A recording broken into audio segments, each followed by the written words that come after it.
Boom! And good afternoon, everybody. It is bang on 3 o'clock. It is Monday, the 10th of June, 2024.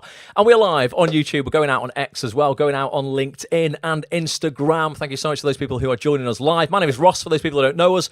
This is producer Petch. Together, we run actonthis.tv, or Act On This, the TV Actors Network, as it is called. If you are an actor and you want to work more in TV, you want to land more auditions, you want to land an agent, you want to actually be earning money from this industry, check out actonthis.tv. We sit down every single week with the biggest casting directors, agents, actors, writers, directors, and producers in the game. We host private Zoom calls for our members, and ultimately, get the real info on how you sign with these agents, the real info on how you land auditions, self-tapes with the biggest casting directors in TV, and ultimately, smash those auditions to land paid work. So many actors struggle through their career spending money, not earning money. Act On This is is sort of like the gateway between you and actually the money you deserve to be earning from your career. So check it out. We've got 2 times BAFTA winning casting director Aisha Bywater's live for members of actonthis.tv this Thursday afternoon, 2 p.m. till 3:30. It's a daytime session, really diving into Aisha's casting process, how you can land auditions with her, get on a casting radar this year. But today, Petch, for this live stream, we're getting honest, mate. We're basically we're going to be sharing. I like this. We're going to be sharing 5, and we'll do 5 each. We'll try and cram them in the next hour. We're going to do 5 things each of us wish we had have known before becoming actors. I sort of started acting professionally around about 17, so getting on for 25 years ago now. When did you start, Petch? When did you sort of start getting into it properly? It wasn't just at school, little hobby. When did you start taking it seriously? I started taking it seriously when I went to college and I did my national diploma in performing arts. So that would have been about, I think I finished college about 18. And then I was years of auditioning for drama school, getting through to the final rounds of a couple of them and just not breaking in. But I got my first professional job in 2009. So that's a good, how many years is that? 15 years? Yeah, something like Isn't that. it? Yeah, 50. Yeah, so 15 years. So what you'd have known, basically everything you've learned over the last 15 years, everything I've learned over the last 25 years, 40 years basically between us. Some of the things that we wish we would have known. If you are joining us on YouTube, I wish I hadn't have done it. Well, I mean, it can be, but I don't believe you. We all say that. There's been many times many of us have wanted to walk away from the industry. I've never been able to do it. It's always sort of sucked me back in, or just not quite had it in me to go, no, I'm going to give up on this. I can't. It's like there's something diseased in all of us that just makes us stay around. If you're here on YouTube, by the way, please leave us some comments. Let us know you are here. We also want to know what things you wish you'd have known before you started out as an actor in this industry. If you're watching on X, click into the video. You can click into the live chat at the bottom of that, and we'll be able to pull your comments up on screen as well. Instagram, I'll keep an eye on the comments. We can't bring them up on screen. That's slightly different. And those people watching on LinkedIn, I don't think we can monitor the comments live on that. So come over on YouTube. It's just youtube.com/Act On This TV. That's a YouTube channel. Subscribe, turn your notifications on. We'll be going live a lot. Ian Donnelly on X has said, all right, lads. All right, Ian. Thanks for being here on X. 30 years on you there, Ross. Wow, okay. Right, well, we want to know your things as well, Ian, that you wish you'd have known. We'll keep shouting people out as we go along, but I want to just get stuck in, Petch. Just get stuck in. Just one more here. Better with Bob says you still look 25. I'm giving you a compliment. Oh, thanks, Better with Bob. Didn't see that. Don't know what I wish I'd known, because learning it all has been pretty great. Yeah, exactly. There's certain things that I don't know. There's certain things that I've learned now that definitely would have expedited things early on. And let's just dive in, because we've got quite a lot to share. The first one, I was talking to Petch before we went live, was when I got into the industry about 17. I guess everybody, when they're younger, is a bit intimidated by the industry, but people getting into it at any age, it isn't an intimidating kind of space sometimes. And particularly around agents, signing with agents. The first agent that I signed with, I was so grateful for kind of signing with them, and that was all amazing. But I'll just be completely honest with you, Petch. I was petrified of them, because it felt like, for me, there's a hierarchy. It didn't feel like, I didn't know that your agent should feel like a business partner. For me, it was like, oh, they're in charge. They've got all the knowledge. I haven't. It felt like, I was sort of the lowest on the pecking order. So number one for me. Them. Yeah, like I'm working for them. Yeah. So number one for me is that you shouldn't be scared of your agent. Okay, we get a lot of emails from actors in the Act On This community. There's nearly 1,000 members in the Act On This community, and we get emails from people all the time. And one of the things, that comes up a lot is, actors wanting to change agents, not feeling that their relationship is quite right with their agent, but feeling that they can't approach their agent. They're asking for time from their agent, for like 5 minutes, just literally a chat, if it's been quiet for them, of how they can, sort of move forward and get more opportunity. And their agent's maybe not giving them that time, or they just feel that they can't approach them, Petch. You must get it as well. I know you get emails from members in the community, but they just feel afraid, and it doesn't feel like a business partnership, and your agent really is working with you. Some people have it the other way around, where they go, oh no, your agent works for you. I don't really look at it that way. I always look at it as like, me and my agent work together. I still feel I should do more of the work. We always say this, Petch, I pay my agent 20% commission, so I should be doing 80% of the work. I don't just leave things to my agent, in terms of them to find me opportunity and just sit at home with my feet up. Any actor who's doing that, if you're doing that right now, you're missing out on so much opportunity you could be creating yourself. So number one for me is that, Petch, you shouldn't be scared of your agent. If you're in a relationship with an agency or an agent right now and it doesn't feel right, listen to that voice in your head. Listen to that feeling in your gut. If you don't think it's right and you're maybe thinking of leaving, listen to that, because you probably want to follow that. A lot of actors stay with that feeling and that voice in their head for years too long. I'll jump on that one, Ross, and put a little caveat on that. Make sure you have that awkward conversation with your agent first. Don't just jump ship. Because, you might have that feeling that something isn't quite working right. And for all we know, your agent is probably thinking exactly the same thing, but neither of you are communicating it. And it could be a really simple fix. So have that chat with your agent first. And if after that chat, you're still feeling in your gut that it's not right, maybe now it is time to move on. But give them an opportunity to fix it, and give yourself an opportunity to fix it as well. Yeah, you don't just sit there like with that awkward feeling. Definitely address it, but it should feel collaborative. It shouldn't feel hierarchical. What's your first one, Petch? The first one I've got on my list here is that it sounds really negative, but it's not. No one cares about you or what you're doing in this industry, but that is such a good and freeing thing. In a good way, yeah. Yeah, it is such a good thing. Like, everyone is more wrapped up in what they're doing. And by that, I don't mean like your agent. Of course, your agent cares what you're doing because they want to get you jobs and things like that. But like other actors, I see people comparing themselves to all the time, and like casting directors, and they're scared of putting any kind of content out on social media, or creating their own work, or looking like an idiot, or even in acting classes, not going for it, holding back because they want the perfect performance. The perfect performance doesn't exist.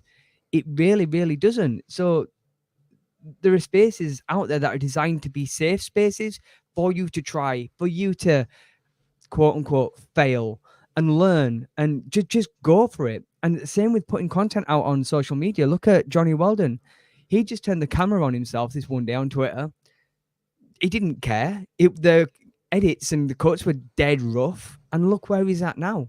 Just go for it.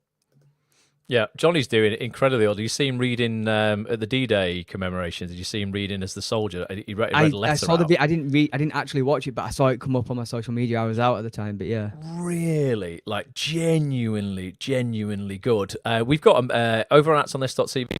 Bring this up. We've got a session. Yeah, we're talking about social media and not caring. If you're not a member, you can go and watch the preview. If you're a member, you've got access to the full chat with Johnny. But if you just search for Johnny here. Johnny came round and we did a 2-hour in-person deep dive, like podcast, basically. Might not be moving along. That's not Johnny, that's me. There's Johnny. Literally in my kitchen. It's where we sit down and we record a lot of our content for Acts on This. And yeah, he was just amazing in that chat. But honest to God, yeah, he literally just turned around one day, went, I'm going to just put the camera on myself, do a little comedy sketch. Didn't care. He send it to a friend, and his friend would like, just put it on Twitter. Yeah, he shared it with some mates, and they were like, no, you should put that out there. Put it out there. He didn't care, what happened. Didn't think anything would come of it. And then, to cut a long story short, ended up with quite a few views on that. Did a few more. Ended up getting hundreds of thousands of views. Ricky Gervais ended up in his DMs.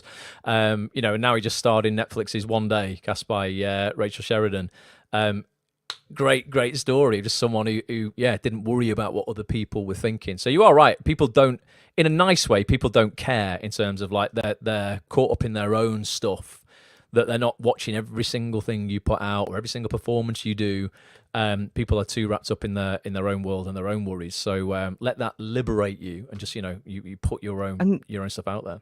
On that is like, don't wait to start. Start now. We were looking back at our old content back on YouTube when you first started out, Ross.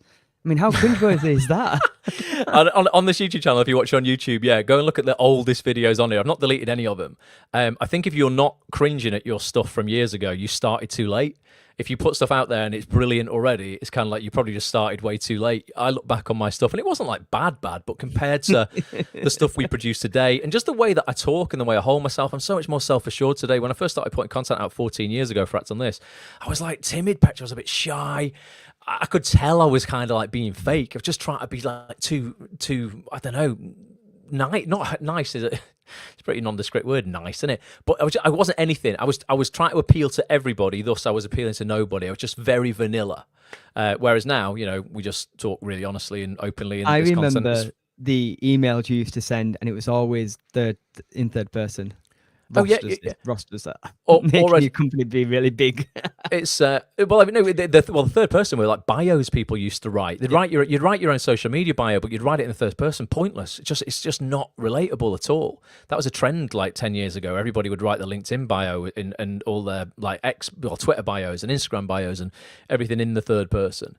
It's not as personal. It's nowhere near as relatable. But ultimately put content out, and that goes into my second point here, Petch. Second thing I wish I'd have known is that you don't have to wait for luck and powerful other people to discover you. You can go to them. Okay, now what I mean by that, I've interviewed probably now, it's got to be getting on. I must have done over 900 interviews with the biggest casting directors, agents, actors, writers, directors, producers in TV on actonthis.tv, particularly when it comes to casting directors and directors and producers.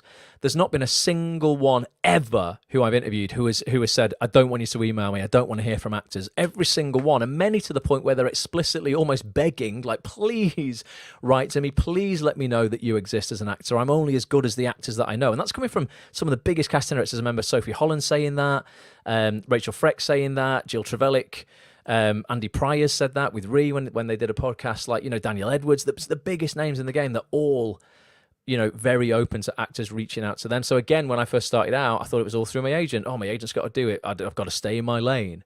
Whereas actually, you can get some banging footage together, a great show reel, write some very focused emails to the biggest cast directors in this game. And as long as you are solutions focused and you are giving them what they want, or, you're showing how you can be an asset to their office and to their shows that they're casting. So many of our members end up landing either their first role or, they might be in the industry a long time, but they start doing this and they're getting, multiple roles, multiple auditions off the back of just reaching out themselves and not leaving everything to their agents. So that's point number 2 for me. You don't have to wait for luck and powerful other people to discover you. You can go to them. What's your point number 2, Petch? My point number 2 is what it truly means to be a successful actor. Now, when I first started, I'm guessing so many other people here watching thought that I had to be in the top blockbuster films to be classed as a successful actor, or at least working constantly on TV. Because that's what the media portrays, isn't it? It's red carpets, it's awards, it's people's adoration, people coming to you for interviews and things like that. You're in the newspapers, you're in all the magazines. And I thought that's what it was to be a successful actor. Mm-hmm.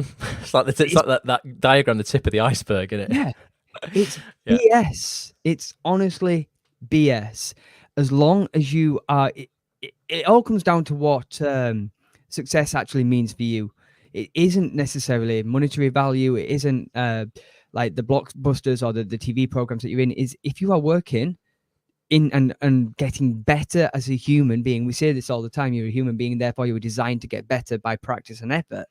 As long as that is happening, you are a successful actor. It doesn't matter what you've starred in, what you've been in. If you've had a small role, there are no small roles. There are only small actors. I should know. I am one. You're not that small, Petch.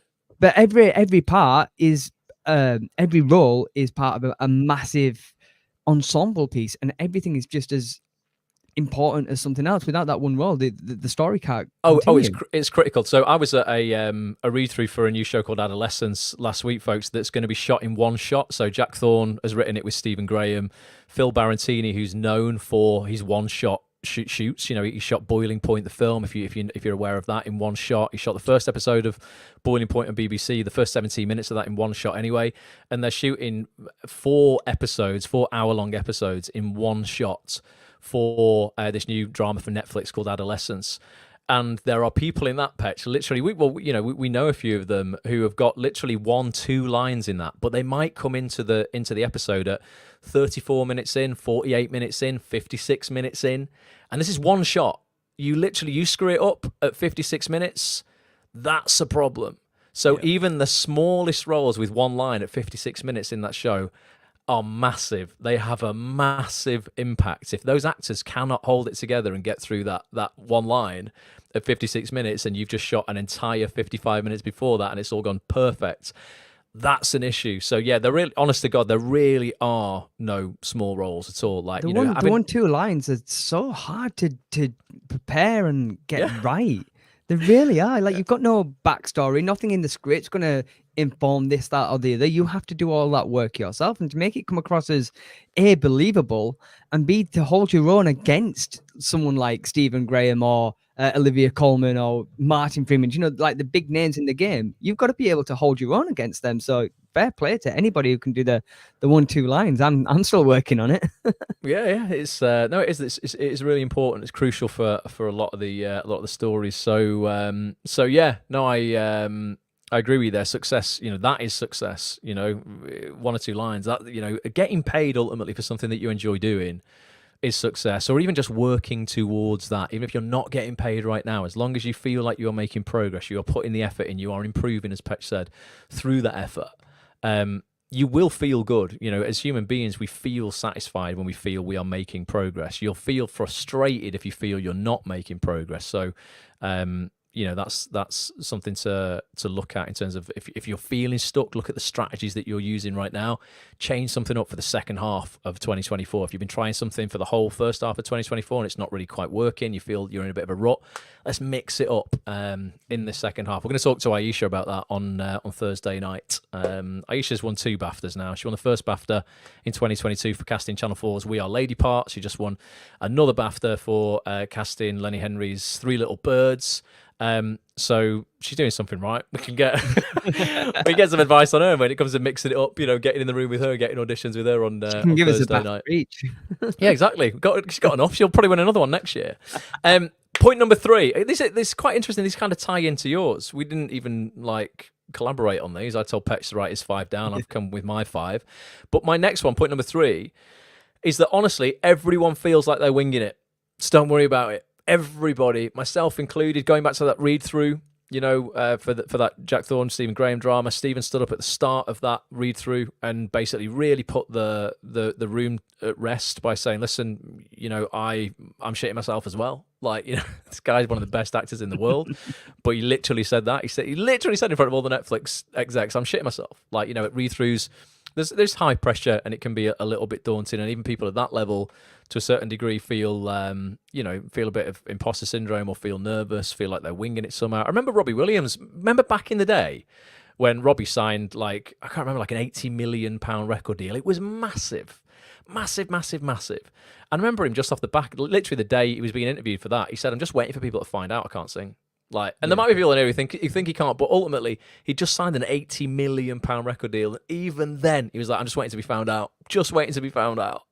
So everyone is winging it. Everyone feels like they're winging it, right? So don't worry about it. You know, and so to a certain degree, if you don't feel that you're slightly out of your depth or you're having to wing things a little bit, you don't want to feel unprepared. I'm not talking about that, but you know, if you feel that you're stretching, that, you know, you're entering uncharted territory, that's a really good thing. You know, if you're walking into audition rooms auditioning for bigger roles than last time, or having more scenes to learn than last time, like, and you think, oh god, like, I don't know if I'm at this level, or I don't know if I can do this, I'm winging it a bit. That's really positive. Like, you should feel ever so slightly like you've got to stand on your tiptoes as you're walking out into the water a bit. You don't want to just stand knee deep. You want to get a little bit deeper in it. So yeah, that's my point number 3, Petch. I think we're all winging it to a certain degree.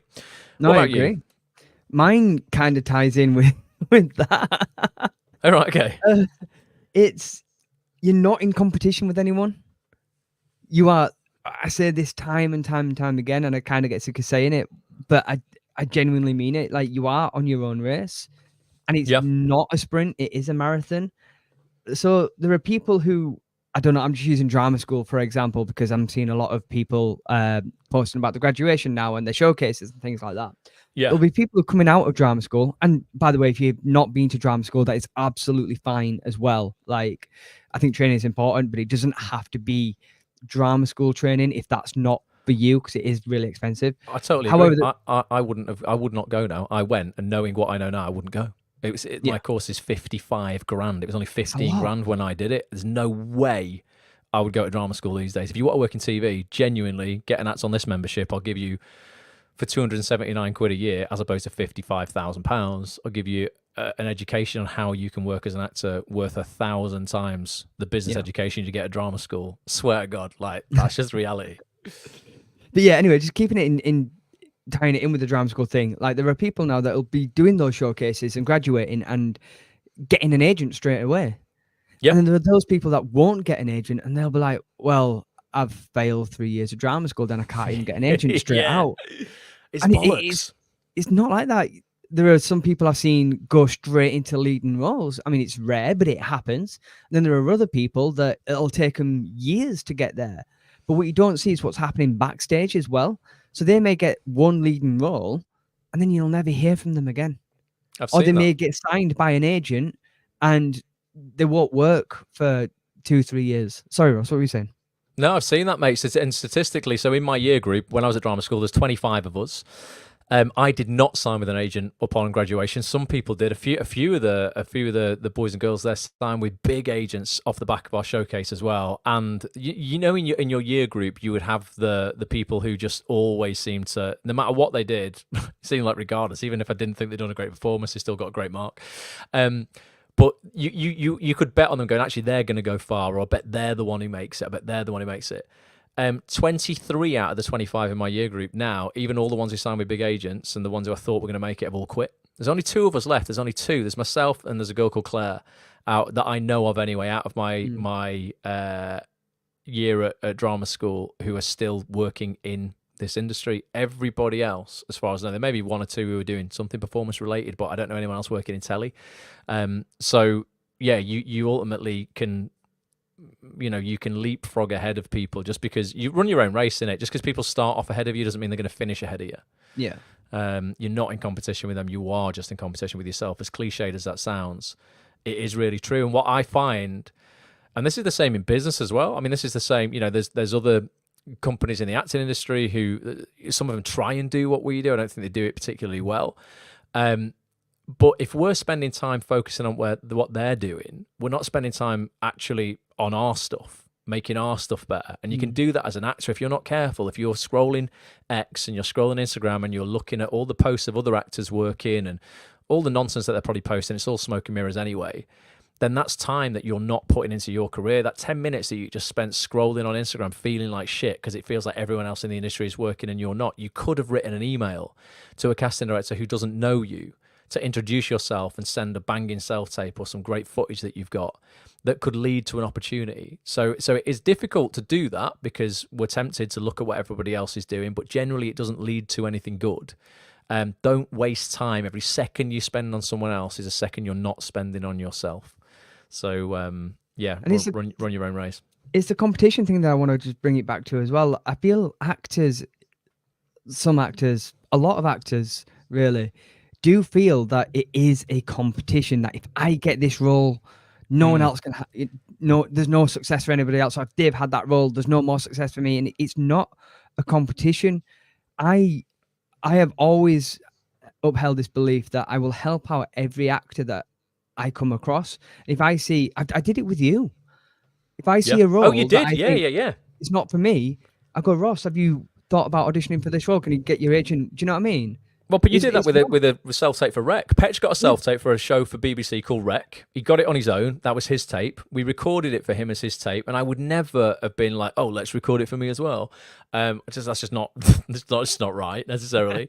I wouldn't have suggested that to you anyway. It was your tape. But then there was actually 2 roles in this scene that Petch had taped for, and they were both for podcasters. Now look at us; we're on microphones, we podcast all the time. So Petch was like, "Should we just film this like an episode of our podcast for a self tape?" So we both did it, and then 24 hours later, we both got the job, and that was $3,500 each.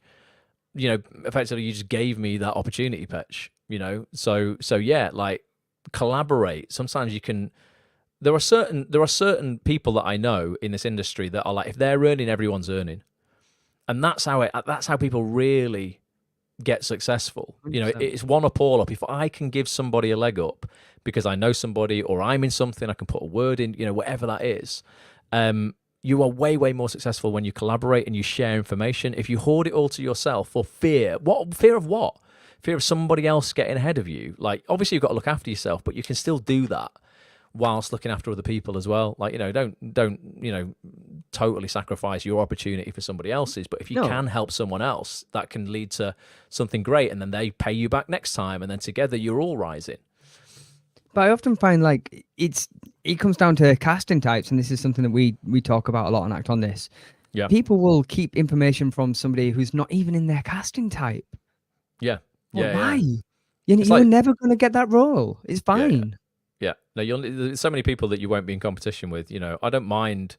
It's like we were talking about voiceover last week. We had my voiceover agents on actonthis.tv last week. An incredible session. It's in the members area, folks. If you want to get into voiceover, you want to earn thousands of pounds a year from voiceover. If you take it seriously, that's absolutely possible. Check the session out in the members area. But you know, there's lots of people who I will, you know, take to my voiceover agents or my acting agent, you know, put a word in, help them get signed, you know, because I'm like, you're not in, your voice doesn't sound anything like mine, or your casting type is nothing like me. You're a, you know, 7-foot blonde person. You know, we're never going to be going for the same role. You know, your voice is completely different from mine. We're never going to be going for the same stuff. Like, help people out. Like, it's the right thing to do. As Gary Vee says, doing the right thing is always the right thing. And you know, that in itself will just pay dividends for you. The law of reciprocity is powerful, where people will want to do things for you without you even asking, because you've given them so much value in the past. Yeah.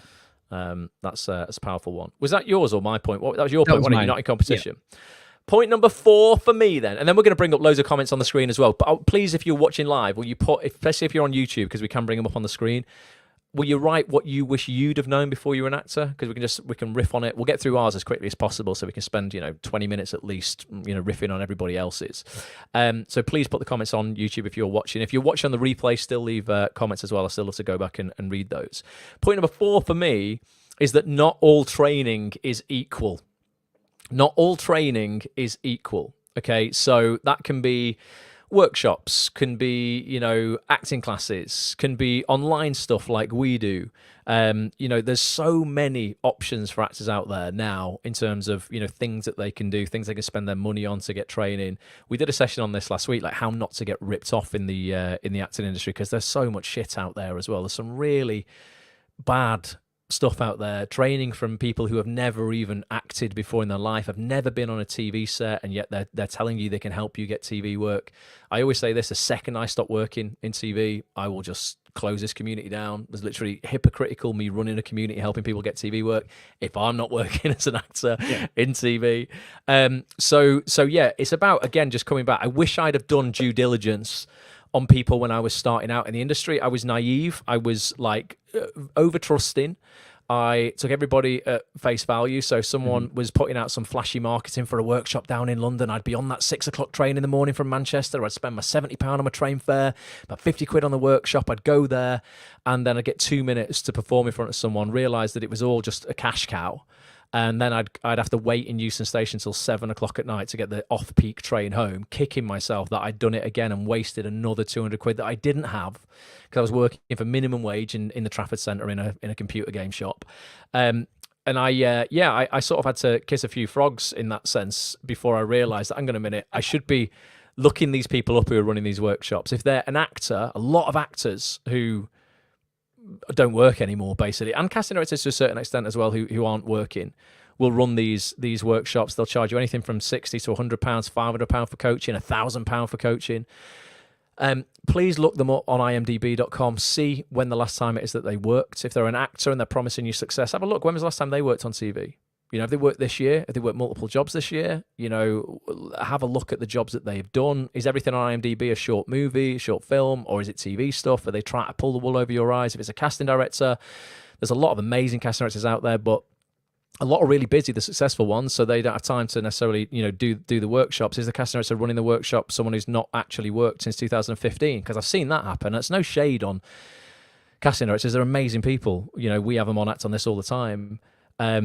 But they're super, super busy, you know, and you need to know, with respect, sort of like who is relevant to your career right now. You know, not all casting directors are equal, not all agents are equal, not all actors are equal. You know, nobody is as equal as each other. Like, you know, everybody's working at different levels and stuff, and you can easily just throw money down the drain, you know, on stuff because you think it's almost like a paid audition. It's what people do think, Petch. I'm sure they go to workshops thinking, if I can just get in front of this person, I can blow them away, then I'll get a role. And it often doesn't work like that. You can be just as effective saving your money by working on a cracking piece of footage that's 1 minute long, dropping it over in an email, you know, a link to your spotlight and a link to that piece to the casting director direct.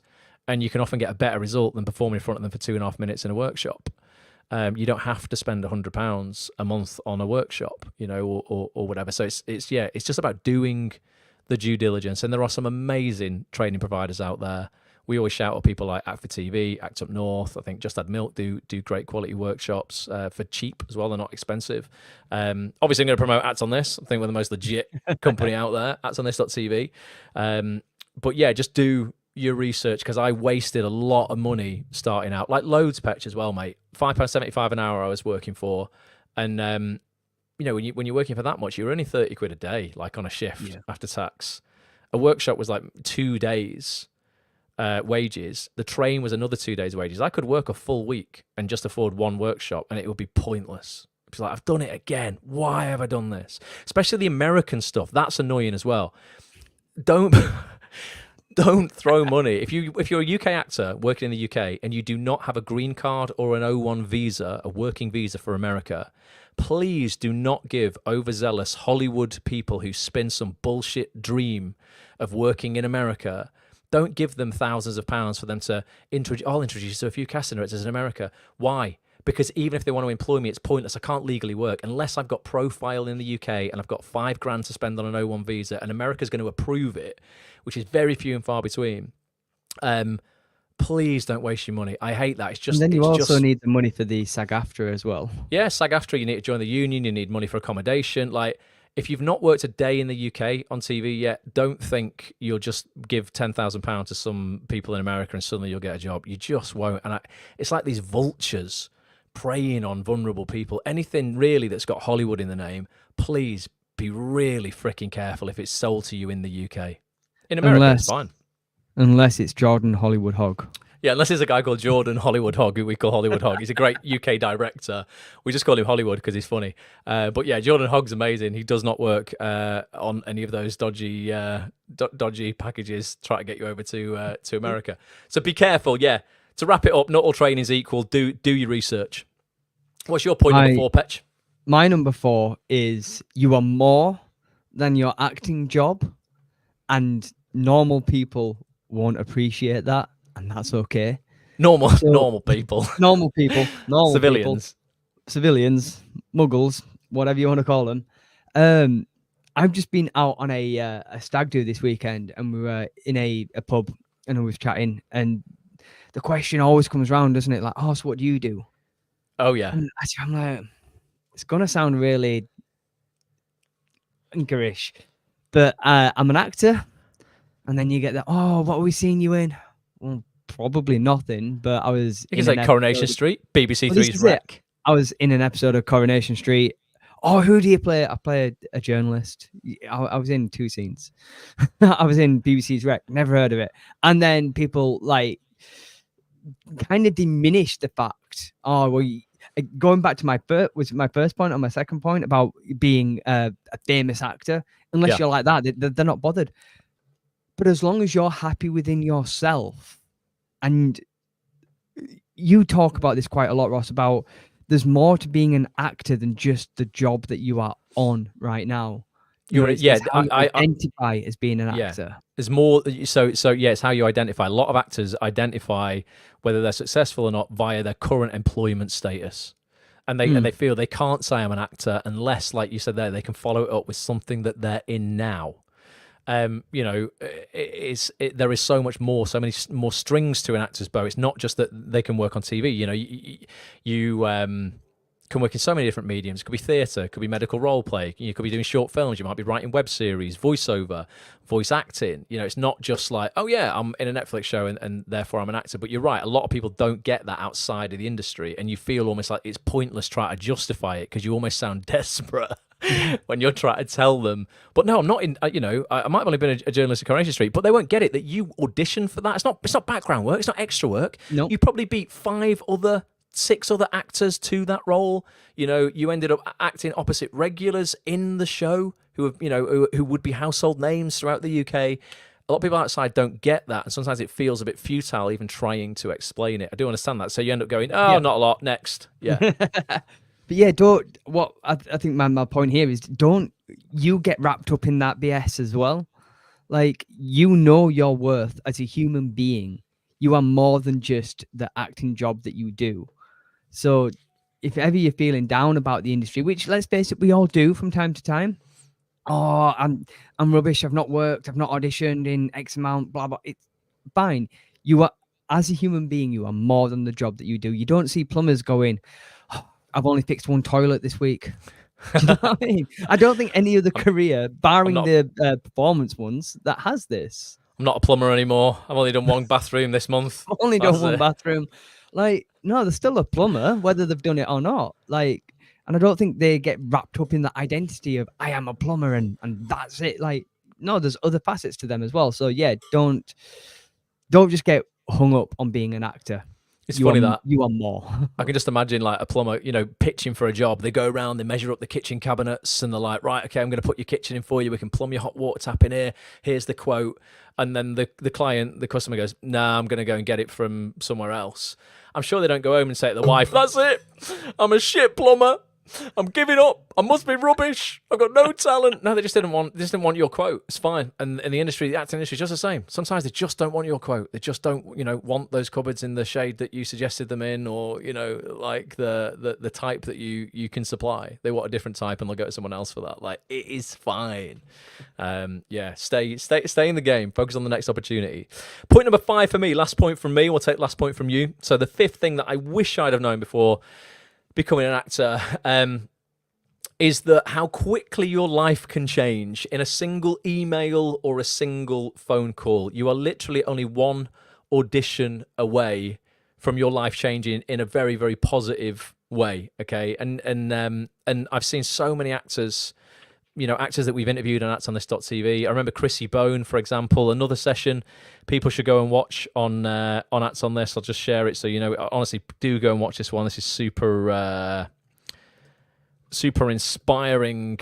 Chrissy was actually the year above me at drama school. KRISSI. Again, if you go to Act On This.tv, check in the preview section. If you're not a member, you can watch the preview of this. If you are a member, the full 2-hour session is in the members area with Chrissy. But yeah, Chrissy was a great actor. I say she was in the year above me at drama school, and she left the industry. She left drama school first of all. She worked in the industry for about 8 years. Never really got to the level that she, aspired to get to, and decided after 8 years, I just can't do this anymore. I'm out. Can't do this. And she quit. She went to work for the NHS in London. And then, cut a long story short, her ex-agent, she wasn't acting anymore. Her ex-agent phoned her and said, Chrissy, I know you're not acting anymore, but an audition's come up. Well, a brief has gone out for Coronation Street. This was a few years ago. And you suit it perfectly. I was wondering if you'd entertain auditioning for it. And Chrissy at the time had no money. She didn't have any train fare to come up to Manchester from London. And she was like, I just can't do it. I don't think I can put myself through it. I don't want to get my hopes up and then have them dashed. Her agent ended up paying for her train fare, brought her to Manchester. What was amazing, this was like on the Thursday, Petch. She auditioned for this regular role as a character called Jenna in Coronation Street, and she started work the following Monday or Tuesday. It all literally, her life changed overnight. She was in the show for 2 years, and since then she's gone on to do loads of TV work. So you just never know like where that next opportunity is coming from. Your life can change in a moment. And what we were saying before about, sometimes like, not being in competition with other people. I'm sure many times Chrissy felt she was in competition with the people who she graduated with, and maybe they were working and she wasn't. And then, look at that. She quit and then very quickly had leapfrogged all of those people. There was nobody else in Chris's year who ended up as a regular in serial drama for 2 years. Oh, Annie Wallace, actually, who's Sally St. Clair in Hollyoaks, has now done it. But I don't know if she was doing it at the time when Chrissy was in Corrie. Maybe she was. It's only 2 people out of the whole year of nearly 30 actors. And she would have felt behind, I'm sure, for a lot of that time. And then boom, leapfrogs everybody. So yeah, you're literally only one audition away, folks. And if you send it... Oh, go on. What is it that Dan Ryan says? So Daniel Ryan's a great actor. You'll know him from loads of stuff. The Bay, he stars in at the moment. He said to me years ago on a Sunday, even when he's not employed, he says, I get really excited because anything could happen this week. And I sort of say that all the time now. Every Monday, I'm like, folks, come on, let's get optimistic. Anything can happen this week. And it really can. Like, honest to God, anything. While you're watching this, you could get an email from your agent, a phone call. You could send an email. If you're not represented, you could send an email today that could hit a desk at the right moment. Someone watches your show reel. Tomorrow you get a self-tape. You get that role and your life is changed. Like, you're not down and out for long. Nothing is finite. If you keep going, if you do something different today, if you do that thing you've been putting off for ages today, maybe tomorrow will be very, very different to how it was going to be if you'd have just not done that thing. So if you're waiting for a sign from the universe to send that email, make that phone call, do that thing, edit that reel, book that headshot, shoot, book that show reel scene, edit your show reel, whatever it is, do it. It could change everything for you this week. So that was my point number 5. And the other thing that ties into that, I did have 6, but I'll tie this on to the end, is that if you do those things, one thing that I've noticed, and this is through working with hundreds of actors as well, and also not thinking that I'm particularly special either. I don't think there's anything esoteric about me, but I think I've worked a lot because I've just done a little bit more than everybody else. You really don't have to do much more work than the other actors out there, because just without sounding like harsh, so few are doing enough work. So few are doing anything. Going back to reaching out to people yourself, so many actors are doing none of that. They're sat there waiting to be discovered, waiting to be saved. And those people who are prepared to do a bit more work, it's not that difficult to send 3 emails a week with your show reel to people in this industry. If you're an annual member of Act On This.tv, you've got access to our Ultimate Contacts database. You've got every single email address for every single casting director, casting assistant, casting associate in TV. In that database, it's updated every month. We do it for you. If you can email 3 of those people a week across a year, you will find it impossible not to get opportunities and auditions. But not many people are doing that. So that's why it's easier to rise to the top, because so few people are doing anything. A lot of people come down to the manifestation. If I just put it out to the universe, it'll happen. Requires action, though. You've got to, it requires some action. Definitely manifestation. If it puts you in the right frame of mind, it's a very positive way of thinking. If you take action and then you think nice things and you turn up in the world in a nice way and you interact with people in a lovely way, like, good things will happen to you, but it requires action. I can't just think, I want a Ferrari, and go and have a sandwich. It's just not going to end up outside, is it? It just reminds me of that Ricky Gervais joke when he talks about, when somebody's ill. And a religious person will say, because he's an atheist, isn't he? Says, and a religious person says, "I'll pray for you." That's nice, but let's keep the doctors working as well. Yeah, both. Yeah, two pronged attack. Definitely, that would be good. Right, your last point, Petch, and then we'll bring up other people's points on screen. There's a lot of people putting their comments in. Yeah, there's loads coming through. The last thing that I was going to say is, it doesn't have to be a lonely profession. Yeah. There's several cliches that come around with the acting. It's like, it's lonely being an actor. And the other one is, I'm a struggling actor. I'll get onto that one in a minute. But I think if you can find a decent network of people, and it doesn't have to be a massive group. I mean, Act On This, we've got 1,000 members. I think it's absolutely brilliant. And do you know what? I wish I'd known about Act On This when I became an actor. But again, that's a good one. Later. But Act On This, literally, it covers all of this, literally everything. It tells us how to write to agents, how to write to casting directors. It brings a community together, and everyone's so supportive and things I'll like show that. people the community as well. So this is something that we don't show a lot of. But yeah, on Acts on This, if you are a member, I'm sure you're using this. If not, then start using it. But we have our community hub that's absolutely buzzing with with interaction every single day. If you click into, I'll have to log in, won't I? Let me log in. I'll show you in the members area. If you click into the community hub, folks, people will be in it now chatting. We've got this hub where you can literally post anything 24 hours a day. People will be in here chatting. There you go, you're in there, Petch. Answering questions, anything that you're struggling with in your career, any sort of advice that you need. This is absolutely buzzing. We do challenges in here. We do meetups every other Friday. You can jump on camera. You can get one-to-one coaching from me and Petch. But yeah, we've got a community of how many? If I click on here, how many members right now? 948 people in here, all ready to help you, so you don't have to feel alone. Because when I was starting out, mate, all my mates were like, genuinely, we're like plumbers, door fitters, aircraft engineer was Dean, my mate Dean. He had a different job, but they weren't actors, so I couldn't go out on a night out with them and talk about my agent. They didn't care. Like I said before, like they weren't bothered. No, but also like acting is one of those professions where you don't go to an office. You don't have like a co-worker or co-workers as such. You'll have that in your day job if you've got, if you have to have a day job and things like that. But if you're just solely an actor, you're in front of your computer at home or in a coffee shop and it's just you. And I can understand why people go, it is lonely, but all you have to do is connect with other actors from like acting classes, or like I say, Act On This. Just form a network of like-minded, supportive people around you. And something that I got taught whilst I was training for the marathon. Did I mention I've run a marathon? He likes to mention that. Is if you want to go fast, go alone. If you want to go far, go together. Yeah. And I think that applies to acting as well. Maybe not so much the fast stuff, but if you want to like get longevity in this career and have people around you supporting you and keeping you motivated, and likewise then, because like I said, people do have down days. People do have those times where like, oh, I feel like giving up now. But if you've got other people around you that understand what you're going through, they've been through it themselves, they can help keep you motivated to carry on going as well. So it doesn't have to be a lonely profession at all. Just make your network. This is what it comes down to. Your network is everything. Yeah, they say your network is your net worth in there business.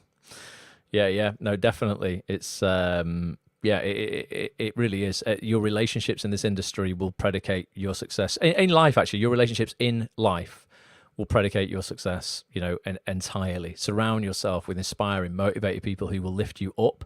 Not what you'll find in a lot of acting communities online is a load of echo chambers of whinging that will just bring you down. That's something that we do not have on Act On This. Every member is pumped and up for it. So I'm going to bring some comments on screen. You don't have to be a struggling actor either. You don't have to be a struggling actor. No, you really and you shouldn't. That's a trope that's like people romanticize. I'm starving for my art. You don't have to. You don't have to. If you understand the business of this business, you should never be starving for your art. It should be paying you so you can go and buy some lovely food as well. Not just no frills stuff and all the own brands. You can eat well if you understand the business of the business. So I'll bring a few comments up, Petch. Let's have a look. And what I want to do, I'm going to go through from the top. And we'll try and get through all of these. I'll bring them up for a little second. So Steve says, wish I had known how hard getting a foothold in the industry would be. Even finding a good agent these days in the UK to represent you seems nearly impossible. Steve, I don't know if you remember about actonthis.tv, mate, but it's definitely not. If you understand your casting type, what you have to offer, you can put a banging show reel together to show your casting type, to show you understand the industry, and you can craft a nice email. We can help you with that. And you know who to send it to, ultimately, so you know who the agents in this industry are, who you should send that to, and who are right for you and the level you're working at. It is not impossible. It's still not super, super easy. You've got to be good, and you've got to be able to prove that you understand the industry and that you know how things work and you are good. But if you are, mate, and you've got talent, in the members area and Acts On This, again, I don't want to just keep. I mean, it's sort of like is the answer to a lot of this stuff, though. If I go back to the library, in the members area here, you get instant access to this the second you join, by the way. We do live calls every week with new guests, but you'll find a whole section here with agents. And every single session that we do, and these are from sort of like quality smaller boutique agencies right up to like, the massive agencies in London like Hamilton Adele. Each session will walk you through literally a blueprint of how you get signed by that agent. We ask 9 questions in each one of these sessions on how you can get signed by the agent. It's literally a blueprint. If you follow it, so many of our actors are getting signed by these agents because that information is there for you. Doing it on your own, as Petch said there, it's impossible. Like, it's really hard because you don't know this sort of stuff. And if you need contact details for any agents in the industry, again, if you get an annual membership to Act On This, you get our Ultimate Contacts database. Every single email for we've handpicked 250 agents. Every single email for every agent there is at your fingertips basically all day, every day. So that's Petch's job to update that. He loves it. Nothing Petch loves more than updating the agent database. It's a big job in it, Petch. It's a big one. It's a pain in my bum. Here's a lovely one. The drama coach says, I wish I'd have known how lovely people can be. I was afraid of everyone and everything when I was younger, but coming into it now, there are so many lovely creatives and communities to be a part of. Yes, yes, yes. Again, that goes back, remember when I was saying I was scared of my agent? I was just afraid of everybody, but now, obviously, you meet people and tying it into the everyone's winging it thing that I said before. Like, people are so up for meeting lovely, nice, kind people. Like, yeah, there's some amazing, amazing, amazing people in this industry. There's a couple of idiots, like there is in every walk of life, but the majority of people, are good, definitely. Ian says, I wish I'd have known it was okay to fail. It was okay to jump off a cliff. It's just a step along the journey. Not an actual cliff, Ian, but yeah, the metaphorical the metaphorical cliff. Yeah, you've got to. Can you remember a time you've done that, Petch? What was a time where you think you jumped off a cliff? Me was definitely leaving my day job and going all in on voiceover because I just thought I can hopefully earn enough money out of that to not have to go back to a day job so I can focus on my acting career, and that worked. That was a big leap, though. I got rid of all the safety net there. What would yours be? I think one of the biggest leaps I made was moving from Bradford to Manchester and not knowing anybody. Yeah, definitely. Because that was that's a big move. Because you didn't know anyone here, did you? Well, I knew you, but you were too busy on Act On This, and I wasn't working for you at the time. I was a member, just an average Joe Blogs member. And yeah, I met you at one of the Act On This meetups, and he was like, "This is where the industry's hanging out at the moment. It's Manchester, other than London, and London would have been way too expensive for me." Manchester is a good and moved. Good city. Steve says, written to lots of cast directors directly, but no replies. Steve, I'd need to look at your email, mate. If you are a member of ActOnThis.tv, post in the community hub, copy and paste your email in. I will read it and we will recraft it if we have to. It's something that we're massive on. It's a huge focus is outreach. We actually run a course once a year called First TV Role Fast Track for anyone who's looking for the first sort of, anywhere like 5-6 credits. Proper decent TV roles, and we have a whole module on crafting email in that, on tracking emails, on really getting your email game strong. A lot of actors don't know how to do it. They don't know how to write a concise email. They don't know how to put the right information in there. They don't know how to sell themselves properly. They leave links to the very bottom of their emails that never get clicked. There's an awful lot you can say in an email in a small amount of time and just get that click over to your show reel, let them watch your work, and your work should do the talking for you. But yeah, we can definitely help you with that, Steve, if you need any help on that score. Gary here says, I'd just like to have done things faster than I did. It's almost impossible though, Gary, innit? It really is hard. There's things that I know now that I think could have expedited my career earlier on, but I don't think there's any way of me to have learnt them without going through that. And when a lot of people come to me and they're like, how do I set up a business? How do I set up a side hustle fast? I'm like, by taking the word fast out of your question. Because if you're going to try and do things fast, like really fast, you're just going to cut corners and you're going to fail. When we do First TV Role Fast Track, that's a 12-month program. That's not a 2-week program. That's like, we will hold your hand literally every day for 12 months to get you your first TV job, and longer if you require it. Some actors have done it in 3 months. Some have done it in sort of 10 months. A lot do it around the 12-month mark. And there's still some people, who are yet to get that job, who've been on that program after a couple of years. And we will still hold their hand as long as is necessary, you know, to get them that job. But like fast is a relative phrase. I think a lot of people think of fast as like 3 weeks. Fast for me, you know, in this game, it can be a couple of years basically. So yeah, don't regret that, Gary. That's you know, that's I think everybody feels that, but I don't think there was a way to do it faster, mate. Indra says, I wish I knew how to get an agent and proper headshots. Well, you've done that now, Indra. I know Indra's got rep and he's got proper headshots. So yeah, if you'd joined Act On This back in the day, Indra, we would have told you that. But I can see you got a proper headshot in your YouTube profile there. Better with Bob. I wish I'd known that second chances aren't guaranteed. I got opportunities I didn't make the most of or appreciate them. I've got a story about this as well. Have you got anything, Petch, where you're like, fuck, I should have took that and I didn't? Again, I don't have any regrets. I probably have. I can't think of it off the top of my head. This is complacency, and I look back and I was young, naive, and I probably deserved this to happen. But back in the day, I used to act as a kid as well. When I was around about 13, 14, if you remember, Children's Ward was a TV program for kids on CITV, Children's ITV. It was quite a big show for kids back in the day. I'd been to an all-day audition at CITV. I'd been for quite a few there, and I got down to the last two for a role in this show. In Children's Ward. Now, I'd also booked an audition the same day for something at the time that I was told was going to be a film going straight to video. And it was called There's Only One Jimmy McGregor at the time. It's about a kid who played football. Now, it got to about 5 o'clock and I'd been at this all-day audition. I was down to the last two and I'd convinced myself arrogantly like an idiot that I'd got this job. There's no point in me going across town to this other audition for this thing that's going straight to video. I've got this TV job. Like, I don't want to put my mum through it in the traffic at 5 o'clock, yada, yada, yada, overconfident in it. I just thought, oh, I've got this part. I didn't get that part, right? So life went, oi, don't get too big for your boots, dickhead. I didn't get that part. And not only did I not get that part, but that film that was going straight to video at the time actually ended up being a massive British film called There's Only One Jimmy Grimble, starring Ewan McGregor and loads of other big actors as well. I think Out of the Royal Family was in it. What's his name? Oh God, Royal Family. My arse. Jim Royal. Jim Royal. Ricky Tomlinson. Yeah. Ricky Tomlinson. Yeah, I think he was in it as well. And I'd got a slot to audition for that, and I didn't take it. And I thought, God, if I'd have took it, I wonder maybe I'd have got that. Maybe, what would have happened then? Would my life have been different? I mean, we'll never know, and it's fine. But yeah, that was an opportunity that I didn't take on purpose. That in hindsight, I'm like, maybe I should have took that. Equally, I could have got the job and you know, I don't know, gone off the rails at 17 and had loads of fame and fortune and money and could have all I did badly. But yeah, it is interesting. Second chances aren't guaranteed, but you got to kind of be okay with it, Bob, and just make the most out of opportunities moving forward, man. Definitely. Mad John.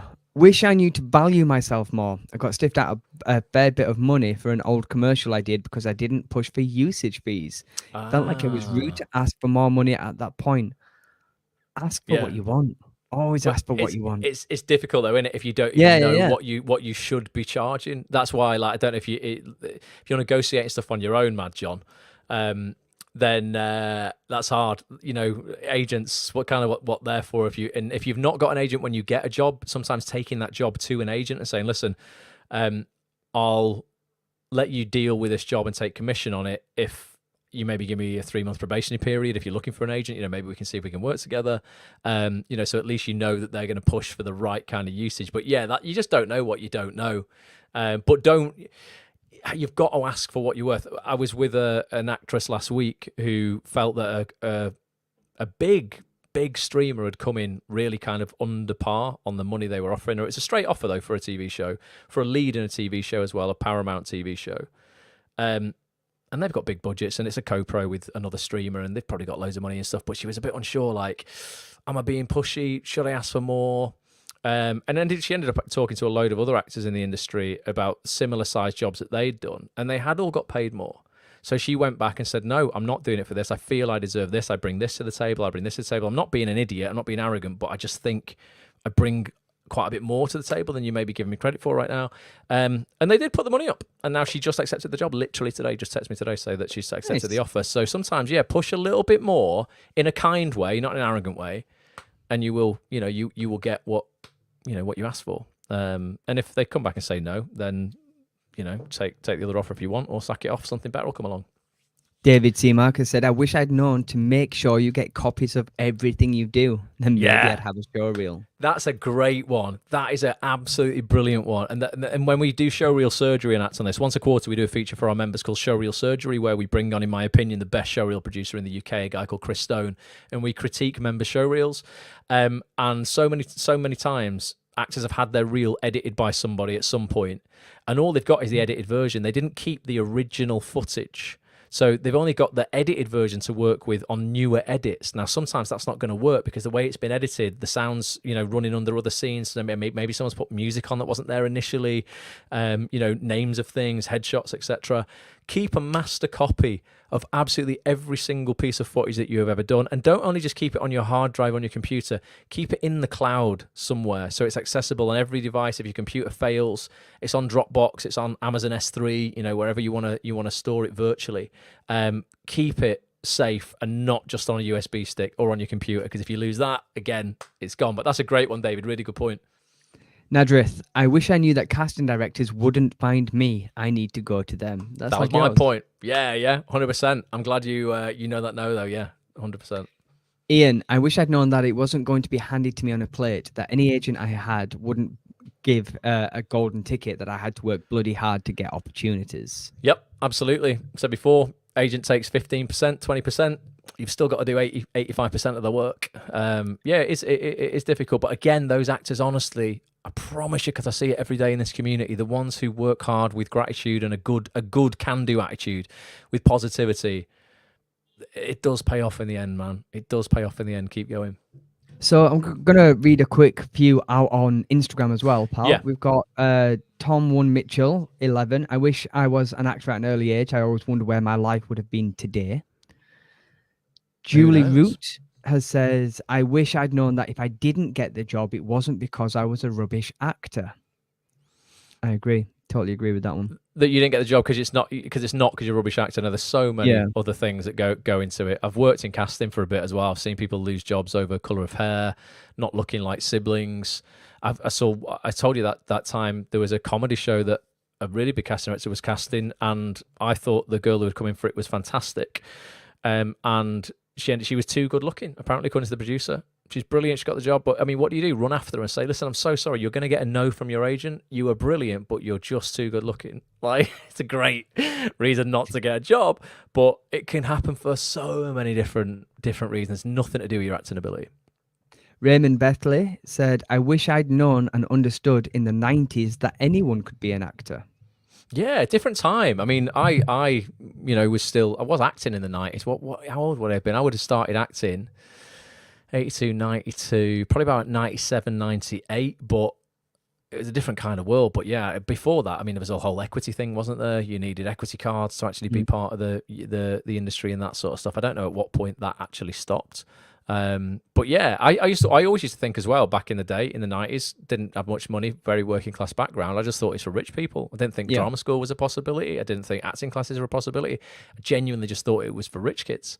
And it was only a drama school, a drama teacher at secondary school who had some connections to put me in front of some casting directors at ITV, because they were coming to the local school to say, have you got anyone who's any good at acting?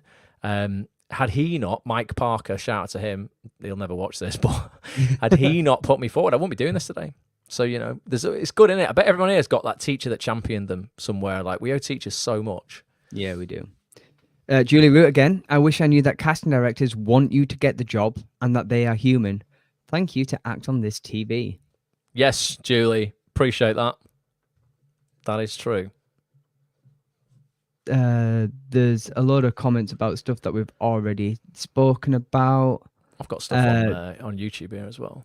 Alex has said he had a consultation today with Fiona Boylan and going to record his voice reel soon, and it's going to be at the voiceover gallery. Nice one, Alex. Say hello from me. They're my voiceover agents. Yeah, we had them on last week for a deep dive into voiceover. And yeah, mate, honestly, God, that's something else that changed my life. So you heard all about it on that session last week. Like, genuinely, financially especially, like, biggest thing that, that changed my life in this whole industry was getting into voiceover. It's good luck with that, Alex. Drew has said something lovely here. Is put loving these new live streams, gents. I've caught up on a few of them and on Apple Podcast too. Thank you for the great content as always, and keep up the great work. Nice. We're going live a lot more. I just want to put out more valuable content for free than other people in the industry are charging for. Again, I think there's a load of shit being sold to you all, and from people who aren't qualified to sell it. So I would prefer to just give you guys more value for free, even if you don't become a member of Act On This.tv. It's fine. I'd love you to join the community. It's only £6.75 a week, but if you've not got that or you don't want to, I still want to give you more than all the other jokers are charging you hundreds of pounds for. So yeah. James Daniel Matthews has put big thanks to Ross and Petch for having a look at my show reel and giving me guidance on my Spotlight Plus show reel. If you ain't on the Act On This family, you need to get on it. Honestly, thank you, James. Get on it, folks. Seriously, get on it this week. We're with Aisha Bywater's Thursday afternoon. One of the biggest casting directors in the UK. She's going to be joining us at 2 p.m. this Thursday. We do these calls on Zoom. You can be on the Zoom call. You can jump on camera. You can have a little one-to-one with Aisha. We're going to cover everything about her office, how you get in touch with her casting process, how you can get auditions from her. And last time we had Aisha on Petch, I don't know if you remember, one of our members, Caitlin Maxwell, great actress, never done any TV work before. She reached out to Aisha after that session we held last time. Aisha gave an audition for Lenny Henry's Three Little Birds, and she landed 3 episodes of it, a massive role. Again, changed her career because she acted on it. She joined the session, she listened to the information, and she acted on it, changed her life. And that can happen again for somebody this week if you join us, I'm sure. You know, Aisha's amazing. She won 2 BAFTAs, but she's super open to people reaching out to her, and she's open to discovering new people she's never met before. Are you up for some questions? Yeah. What have we got? David, I have a huge problem. I've got 25 years in the industry, a decent agent, nearing retirement, and I'm currently a very minor player in a West End show, but I have no show reel. Any advice? Yeah, definitely. Let's get you a show reel, David. So it depends really what you want to focus on. If you want to work in theatre, your show reel is going to be very, very different to a screen show reel. We focus on screen here. This is Act On This, the TV Actors Network. So we focus exclusively really on film and TV. But in terms of getting a show reel shot, you've got many ways depending on the resources you have available to you. You know, if you want to spend money on it or if you don't. If you want to go the free route, getting a show reel, literally a couple of contrasting scenes shot as self-tapes can be enough to get you started. Say, for example, you know, you went on the BBC Writers' Room, you downloaded a couple of episodes of some of the newer dramas, you found a character in there that fit your casting type down to the ground, shoot a 90-second scene as a self-tape, not a monologue, as a duologue, so you would have somebody else reading in off camera as if you were auditioning for that show. Create 2 of those, you know, that are contrasting. Obviously wear something different in each scene, so if it's, you know, spliced together as a little reel, we know it's 2 different scenes. Contrasting scenes, and then get that out to casting directors who you feel your casting type would be an asset to. Okay, and if you don't know who those casting directors are, again, if you join Acts On This.tv, we can literally give you a database of all of them, and we've interviewed probably almost every single one, 90% of casting directors in TV anyway, and their associates and their assistants have been on Acts On This.tv. Their sessions will be pre-recorded in the members area, and we do new ones every single week. So you would send that show reel of those 2 self-tapes out to these casting directors, their assistants and associates, like, you know, you mail 30 of them, 50 of them over the next few weeks. Loads of opportunity could come from that. If you've got money, there are show reel producers in the UK. There's a lot of crap ones, but there's some really good ones. One we recommend is a guy called Chris Stone. We do something called show reel surgery every quarter with him. And Chris will shoot you a scene from scratch. He will write it tailored to you. You would basically have a bit of a counselling session with him. He'd go through your history, your life, things that you would connect to emotionally, write a scene around something that is you very much connected to a situation in your life. So you'd do a great performance. He would film that professionally. It looks amazing. It's broadcast quality. Literally, you would think it would have been on TV. Chris is amazing at what he does. And then you've got a scene there. You could do 1 of those, 2 of those, whatever. Just 1 would be enough, though, to start with. And again, get that out to casting directors who don't know you. Introduce yourself. Hey, you know, my name's David. I'm based here. My casting type is usually this. Currently in a show in the West End. Love to do more screen work. Here's a scene I've recently shot. Here's a link to my Spotlight. You know, would love to be considered for season 2 of whatever. If you know, I know that's coming up, or even just introducing yourself if you don't know what casting directors are casting. Just a general introductory email. That's what you could do. But yeah, you could honestly, David, mate, you could have a show reel sorted out in 3 to 5 weeks if you acted on it and you put some action in. We could fix this for you very, very quickly, and you could be landing TV work by this year. So it's not something you go, I'm going to do that in 3 months. Pointless. Let's act on it. David said, thanks, good advice. It just feels so daunting to a 50-plus-year-old man like myself. But yeah, David, I need to get more proactive. Yeah, David, let's do it, mate. Honestly, if you're a member of the community, get Well, this is it. He's not. But this is the first time I didn't just delete the email as more spam wanting my cash. But this was very impressive and useful. I shall mull joining, and I am not a joiner, but I do need help. David, honestly, mate, if you try it for a month, you can cancel at any point. And if you don't like it, dude, I'll give you your money back. I don't want to take money off anybody who is not super happy to give it to us. But if you did join, again, I'll just show people in the members area some of the things. We are super legit, I promise you. Like, I've been in this industry like 25 years. Petch has been in it 15 years. We work regularly on TV ourselves. If you look at the DB, you'll see the stuff that, I've been doing recently. We've been running this community for 14 years. We have the biggest names on it. They wouldn't get involved in it if it wasn't legit.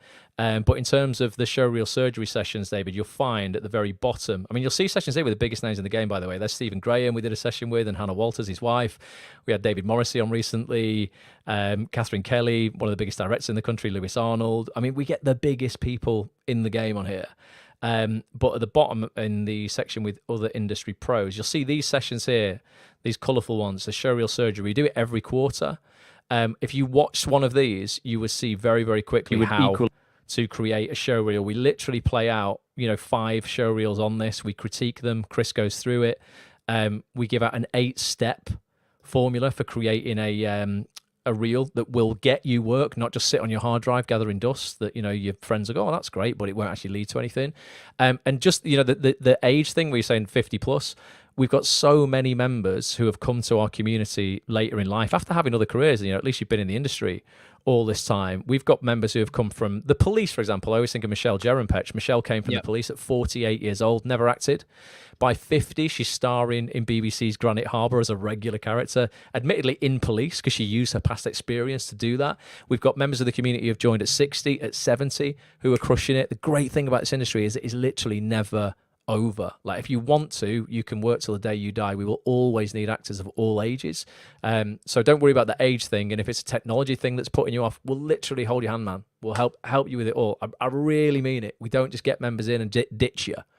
Like, we will absolutely look after anybody who becomes part of this family, really. So yeah, if you want to try it out, try it out. If you don't like it, dude, I'll just refund you. I promise you. Like, I'm a man of my word. But it's going to cost you £6.75 a week. If you just have one large latte from Starbucks less a week, it covers your membership costs. It's not, we make it as affordable as possible. Anything else, Petch? We got any questions? Sharon Spink, how do you get out of your own head if an agent has some big actors on their books and you're not? Oh, and you're the newbie. Sorry, and you are the newbie. Oh, well, it's good. It's great. It's great, Sharon. If you've got an agent with great actors, that's brilliant. But if they're big actors, the beautiful thing is they're probably going to be working. So your agent's going to have time to spend on you. If you were on an agency where everybody was not working or everybody was brand new and looking to work, your agent would have a hell of a lot more work to do. So they'd have to split that. It's really sobering when you think of this. They have to split their time across. Let's say they've got 80 actors, Sharon. You might have heard me do these sums before.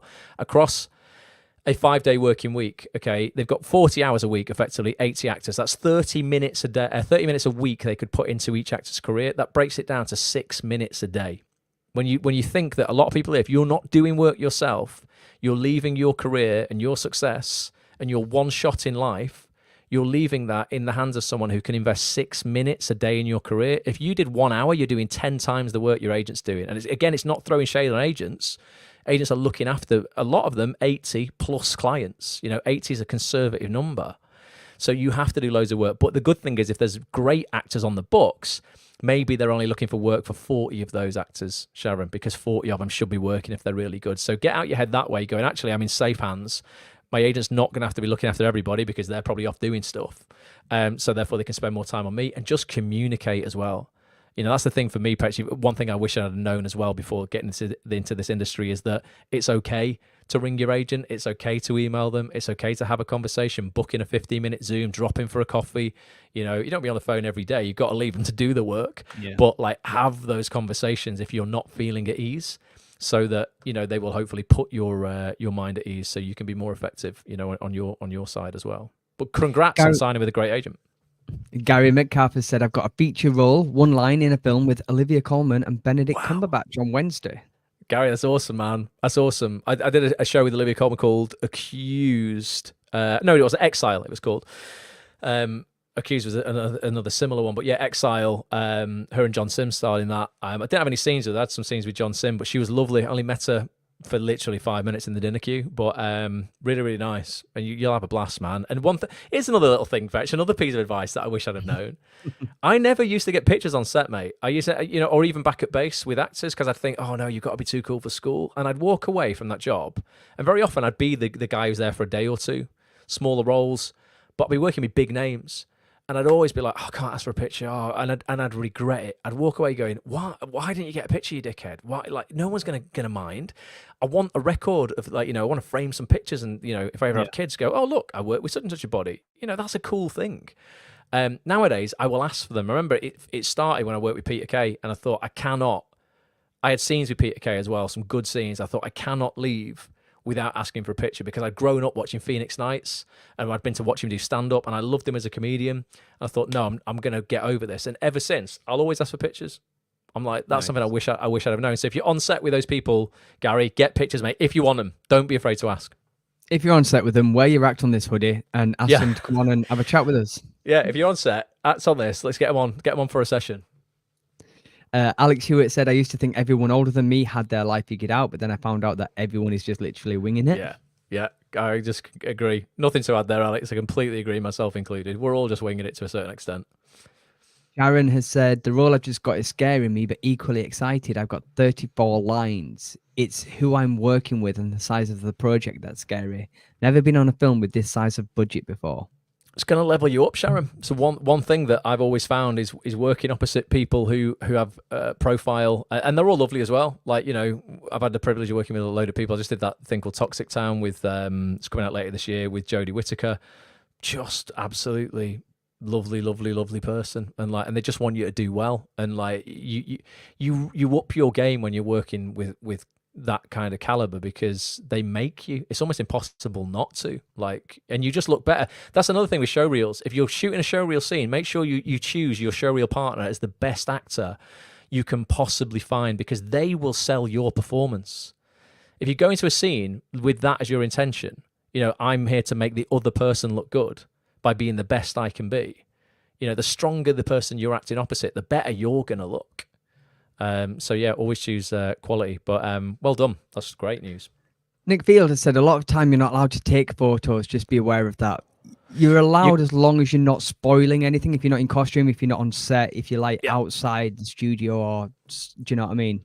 As long as you're not spoiling anything. They'll always have a note on your call sheet around media and photography and stuff. So when you get a call sheet, it'll tell you what time you got to be on set and what time you're getting picked up and stuff. And they will have rules around that. A lot of the time, you are okay to take pictures, but you cannot release any of them until the show has aired.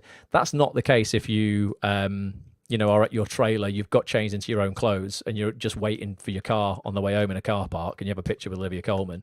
As long as it's been announced that Olivia Colman is in the show, and that's sort of had a press release around it, you're fine with that. But yeah, you're right, on set, be careful. But I always take pictures on set for when it's airing, because I can then help get the word out about the show and get other people to watch it, because they're like, oh, Ross is in it. Like my mates I'm talking about, I'm not famous, but you help the production company out and the channel out by actually promoting the work that you're in. It's another thing a lot of actors don't do. They go, all right, they'll do it all for me. Take some pictures, get them out on set. You'll always see the big directors. Lewis Arnold does it all the time, doesn't he? He'll take screenshots of the show as it's going out, and then he'll put underneath his sketch of the initial scene, how he was going to shoot it and stuff like that. It just helps keep the audience engaged and just get more people viewing it. But yeah, be careful that don't spoil anything until it's out anyway. So I've got 2 questions on representation here, but before we get to that one, the most important question is from Dear Midnoise. He's put knowledge bombs dropped. How do I join? Oh, well, I'll tell you, it's dead easy. Basically, I'll bring the website up again. If you go to actonthis.tv, that's the website, actonthis.tv. I'll just go to the site now. You'll hit the homepage, and it will look like this. You can watch a video there, sort of me in my kitchen telling you all about Act On This and what it is. You can read all about what we do here. I mean, you'll see some of the sessions we've had recently, and we're talking like the biggest names in the game. Really are like these are the biggest casting directors. Kelly Valentine Hendry there, Cass Bridgerton. There's Jordan Hollywood Hogg, great director, recently directing All Creatures Great and Small for Channel 5. Victor Jenkins there, one of the biggest casting directors in the land. Cast ITV's The Long Shadow, Unforgotten for ITV. On set, Hollyoaks. Acting coach, Mr. David Crowley, not Crowley, and he's a director. Dan Hubbard just cast all the Guy Ritchie's stuff for Netflix. Great agents like Guy Howe. It'll show you everything that you get. There's some podcast previews and things, but you'll see these green buttons everywhere. If you click any of these green buttons, it'll take you down to the bottom. And there's 2 membership types. There's a monthly membership where there's no obligation to carry on. You can just cancel any time. It's £6.75 a week or 27 quid a month, basically. If you want to save 45 quid a year and get access to this ultimate contacts database, which is just priceless. It's taken Petch over 300 hours to create this. It's every single casting director, casting assistant, casting associates, email addresses, social media handles, IMDb pages, spotlight pages, what they've cast. Same for agents as well. Everyone in the country, London, Manchester, Ireland, Scotland, Wales. You'll get this for free. We don't sell this, but if you get an annual membership, you'll save 45 quid a year and you'll get the database for free. And I promise you, if you commit to 12 months with us, not only will you get access to the 400 hours worth already in the members area, you'll get a new session every single week. And I'll show you the sessions coming up. We're talking big names in the game here. If you go to actonthis.tv/live, you'll get 14 hours of new coaching a month, basically. This week, you'll get access to this session with Aisha Bywaters, 2 times BAFTA-winning TV casting director. That's happening this Thursday. We've got Table Talk coming out, which is a member-only podcast that me and Petch do once a quarter. Rob James Collier, you'll know from playing Thomas as Downton Abbey. He's going to be in Ben Wheatley's brand new Channel 4 comedy horror called Generation Z, or Z, whatever you want to say. Rob's amazing. No drama school training, this guy, and he has crushed the industry. He's absolutely done so well. Proper real, down-to-earth Manchester bloke. He's going to be on the week after next. We've got a Cocktails and Conversation night coming up, Petch. So we do some socials as well. This is an online one. It's on Zoom, but we all do a big quiz night, basically. It's a fun quiz. It's edutainment, would you say, Petch? Edutainment. I try to make it edutainment, yeah. Yeah. So it's kind of an entertaining quiz, but also on the industry to make sure that you're actually taking away the information and you're paying attention. Yeah. So we know that you are paying attention. That's coming up. We've got one of the biggest writers in the country, Jack Thorne, coming on. Another incredible writer, Danny Brocklehurst, coming back on. We will hopefully have Emmy-winning casting director Alyssa Rogers coming back on. Kelly Valentine Hendry is coming back on. I showed you before. Massive names every single week. So basically, actonthis.tv, click any of the green buttons anywhere on the site. It'll take you down here. Click on the package that you want. If you want a monthly package, click the blue button. If you want an annual one, click the purple button. And it'll just take you through to the checkout. And then once you've registered, it'll take you 2 minutes. And you're in. And then when you're in, come and introduce yourself in the members area. Because we want to know how we can help you. You'll get a welcome email with links and stuff, but get into the members area, get into the community hub, and just introduce yourself. Tell us what it is that you want to achieve through being part of this community. Tell us where you're at, how we can help. Petch is in there literally every day. So am I. So are the other 948 members.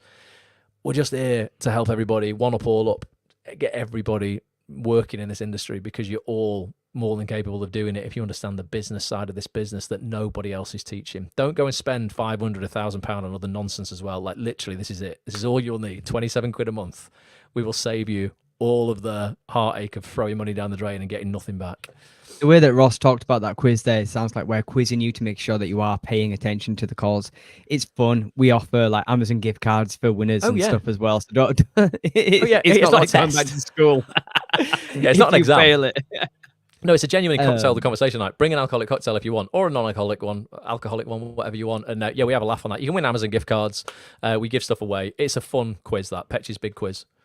The king of casting is in the house at the moment, Michael Jackson. Michael, you've got to come back on, man. Michael's got a great interview with us in the members area. But Michael, you need to come on and do a Zoom. Michael taught me so much about this industry, and his wife Beverly taught me literally to begin with everything that I knew. They were pretty much the inspiration for me setting this up. I worked for them for 2 years. I learned so much about the industry that I thought if I can put this online, I can just save people years of getting it wrong. So shout out to MJ.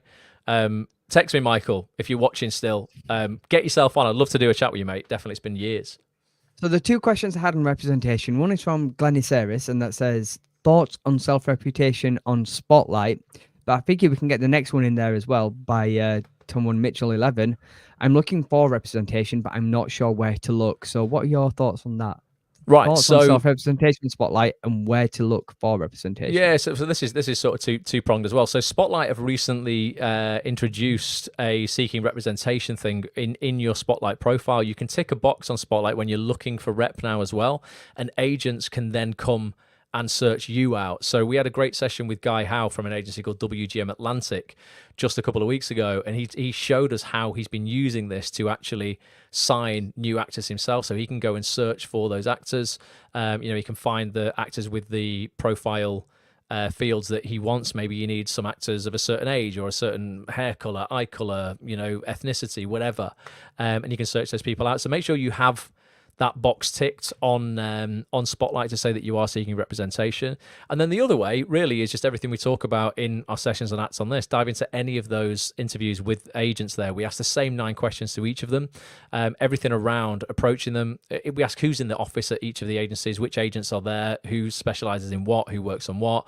How you reach out to them, what they want to see from you, literally down to what to write in the subject line in order to stand out, down to what to say when you've got a meeting with them. Ultimately, again, it's a blueprint of how to get signed with each of those agencies, but it's pretty universal. A lot of those principles will apply across the board, but it's a matter of really getting your shop window together. If you're not repped, it's essential that you understand who you are in this industry, your casting type, where you fit right now, and then you have your headshots and your show reel that show that. There's nothing worse than watching someone's show reel and going, I have no idea who they are.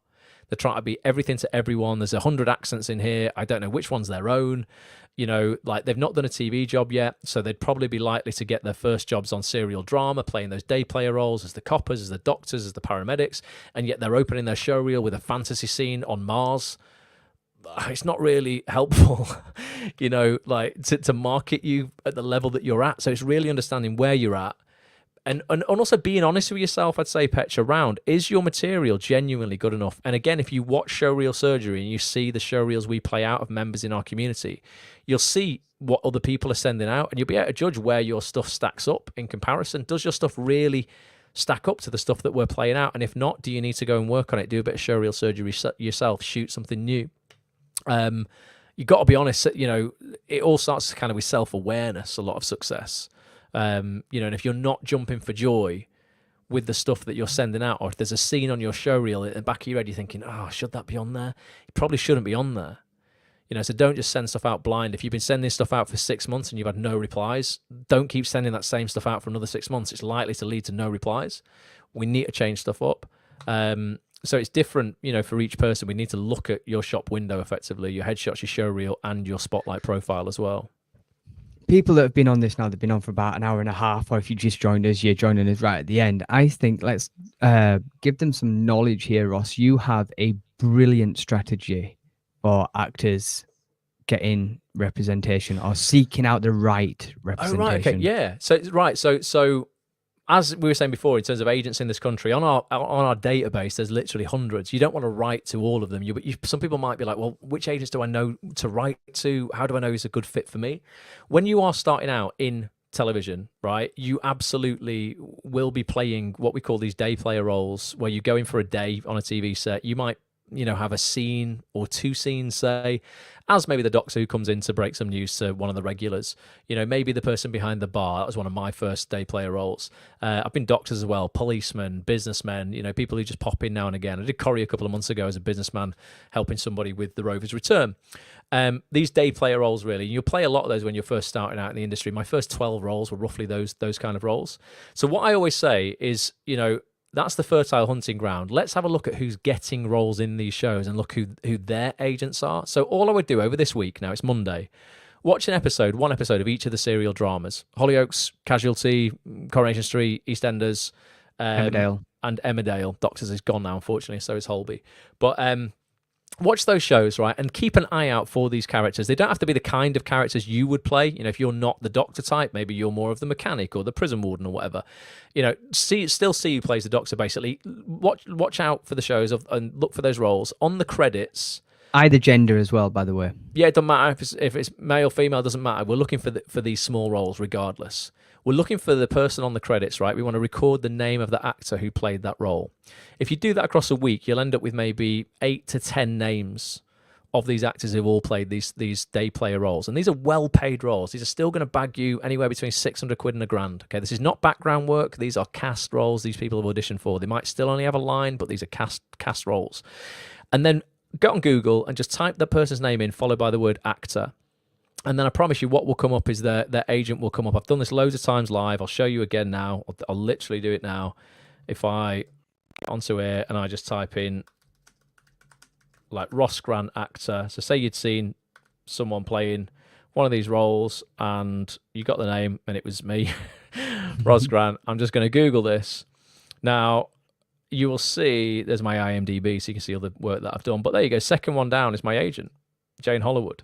So I go, okay, right. Ross is playing these roles. If this was me that you'd seen, and now I know he's with Jane Hollywood. Now you might find another 2 of these people across these shows are with Jane as well, and then you might find 2 with another agent, 2 with another agent, 2 with another agent.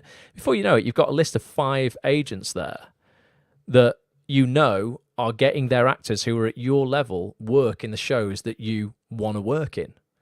So you know that every piece of correspondence you're sending out is relevant. It's going to agents who are working at the level that you are at right now and have the contacts to get you into these shows, as opposed to going, I'm going to write to 50 people a generic copy and paste email. No wonder nothing comes of it.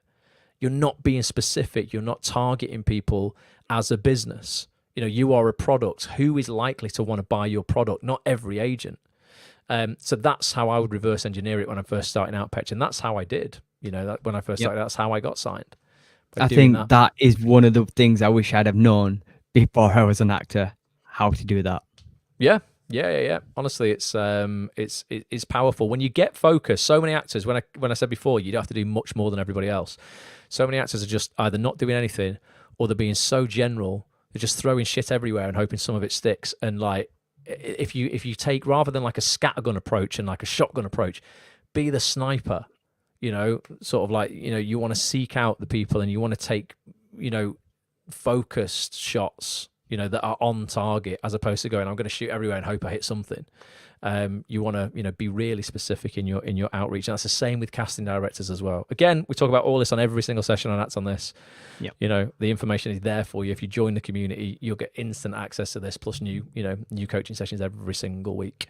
Lastly, you've spoken about this course quite a bit on this call, actually, and we're gearing up to start it again. Gary has said first TV role fast track is great. Do you want to tell people about that and how they can get on the waiting list? I'll show it. Yeah. So basically, everything we've spoken about today, you know, we ended up time and time again getting emails from actors who are looking for the first TV role, or maybe they've got a couple and it's all gone quiet for them. You know, or people would be like, how do I get an agent? How do I approach casting directors? How do I do this? I'm looking for a first TV role. And we'd end up sending the same lengthy email hundreds of times, or we'd be doing sessions hundreds of times. And I thought, you know what, why don't we just put together one definitive coaching program that's real in-depth coaching, and we'll work with people for a full year to make sure they implement it and they get this right. And we came up with a program called First TV Role Fast Track. We launched it initially, I think, in 2021.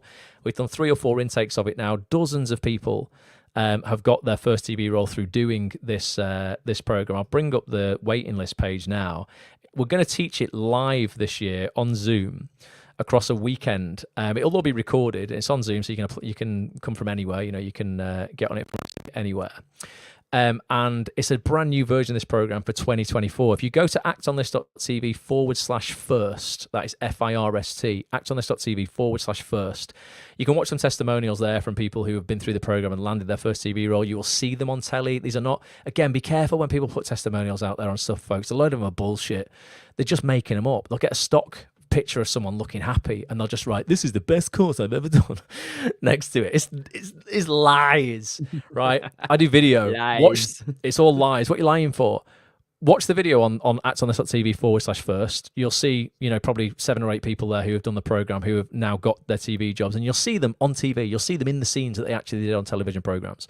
So it's legit. you can put your name and email address in there, and we only let 100 people in a year, so you'll get on the waiting list. And then what we're going to do, Petch, we'll probably do some free training in end of July. We'll probably do it again in August, but we'll open registration for the full course. So you can come and get involved in the free training that we'll do, and that won't cost you anything. And then the full program, we will open the doors at the end of that free training if you want to get a place on that. But we only let 100 people in. I'll be completely honest with you, it's not a cheap program at all. The price-wise, we've not set it this time exactly, but when we did it last year, it was 747 quid. But it's for a year.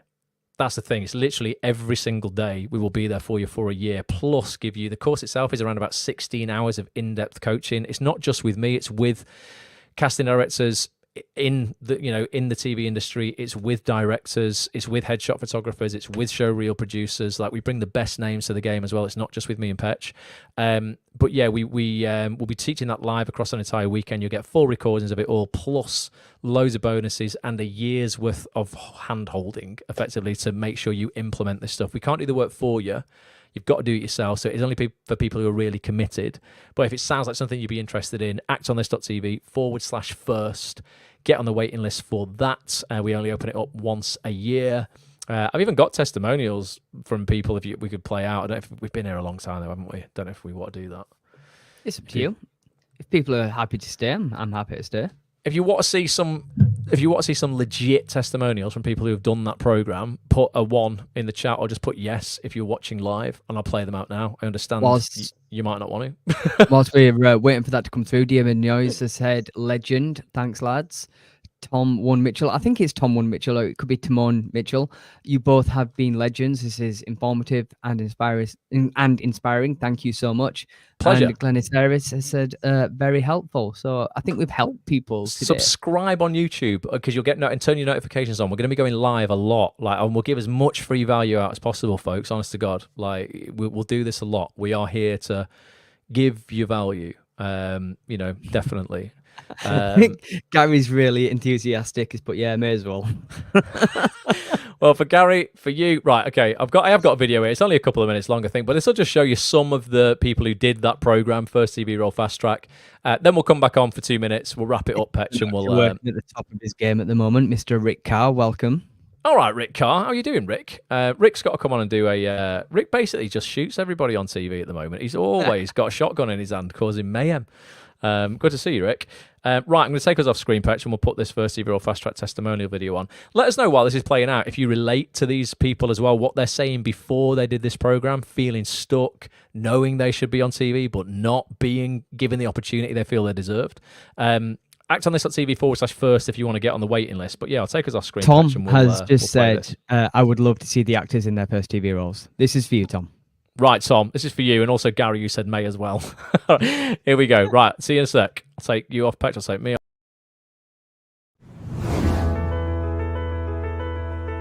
I'd been bounced around for around about 10 years and just struggled to find that first TV credit, which just seemed ever elusive. I came to the acting party quite late, so I was quite naive, didn't know anything about anything really. I hadn't had a single casting in 24 years for TV. I wasn't getting any castings. I didn't understand why. I wasn't sure what my casting type was, and this meant that I couldn't get myself out there. Clearly I hadn't landed my first TV role yet, and that was something I'd wanted to do for years. Done theatre all my career, so I was a bit clueless. I was just thinking, how the hell am I going to get my first TV job? I've just shot for The Bay for ITV. I'm playing the role of Chips opposite Andrew Dowbiggin, and in 2 weeks I'm going to shoot Go Ed for ITVX. It's a new comedy set in Liverpool. I'm playing the role of Jensen. The most obvious and biggest result that I've got is getting a part in Emmerdale. So I auditioned for 3 different roles and ended up getting the biggest one, which was a social worker, Beth White. Even kicked off the episode. It led to my first TV role on Coronation Street, which was really great experience, being on the cobbles, seeing the set on an episode or series I'd watched for many years. I was able to land 2 TV jobs, one with Ramesh Ranganathan and Catherine Ryan over in Jersey, filming Romantic Getaway, and then the second job was a nice little ident for ITV1, which makes me officially on your TV twice a day, every single day, for the next 5 years. I've had my first TV job on Emmerdale, which was great. I was there for a day, and at the end of the day they asked me to go back for another day. I've played on BBC Doctors the role of Jonah, I've just recently filmed on Netflix drama Fool Me Once with the incredible Michelle Keegan and Joanna Lumley. I've had a first TV role. That's then led to further TV roles and a film job. I got my first job in Emmerdale. It was such an amazing experience. Like seeing the set, it was so much bigger than you think it would be. It was amazing. Everyone was really nice, and it was just good to finally be on set. And everything that I worked towards, it finally paid off. The amount you're spending on this, you can potentially make back with one TV role. Stop procrastinating like I did for many months, many years, and just do it, give it a go. I now realise, well, I've more than doubled my money. So it's a great investment. I recouped all the money plus more from that one job on Emmerdale. I made nearly 3 times the amount of what the course is. Go for it. If you're serious about it and you want to make changes to your acting career, then definitely go for it. If you felt ignored or have felt ignored like I have for 10 years or so, then take the plunge, do something different. I got the money back instantly just by doing one little role in a TV show. So, I mean, I can't complain, really.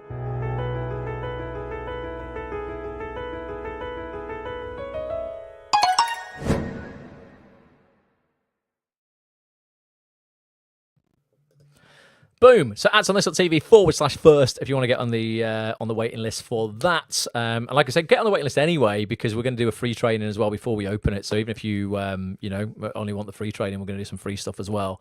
But if you literally want us to hold your hand every single day, you get access to a private Facebook group when you take this program, and you need support anytime. Literally, we are there for you. Plus, I'd say you get the most in-depth program I think on earth on landing your first TV role like that's ever been produced. So genuinely, it is super legit. We just recorded another 4 testimonials the other day with people, who have now got the first TV role as well. So it's got a really, really good proven track record. If you are prepared to work and you know you are good, I can't act for you. Obviously, you've got to have some talent. But if you think you have and you should be on telly, would love to work with you over the next year. But yeah, Act On This TV/first. Petch, we've been doing this a lot longer than we thought. We thought it's only going to be an hour, mate. We should probably wrap it up. Yeah, well, there's no more questions at the moment. So if you're happy, I'm happy. I'm happy. Just let us know, if you enjoy these. If you watch on the replay, please drop us a Instagram message, or tag us in your stories, or drop us a message on X, put us in a post on X. It's at Act On This TV on every single platform. If you find this useful, let us know, because we will do a lot more of these. And again, if you are watching on YouTube, subscribe, hit that notification bell, and share it with people.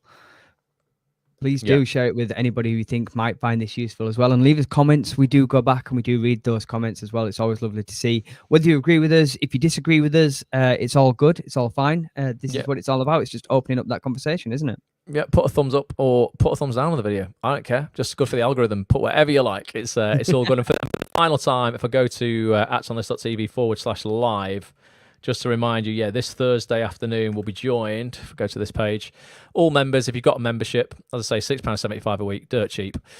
You'll get access to this Zoom call with 2-times BAFTA winning casting director Aisha Bywaters.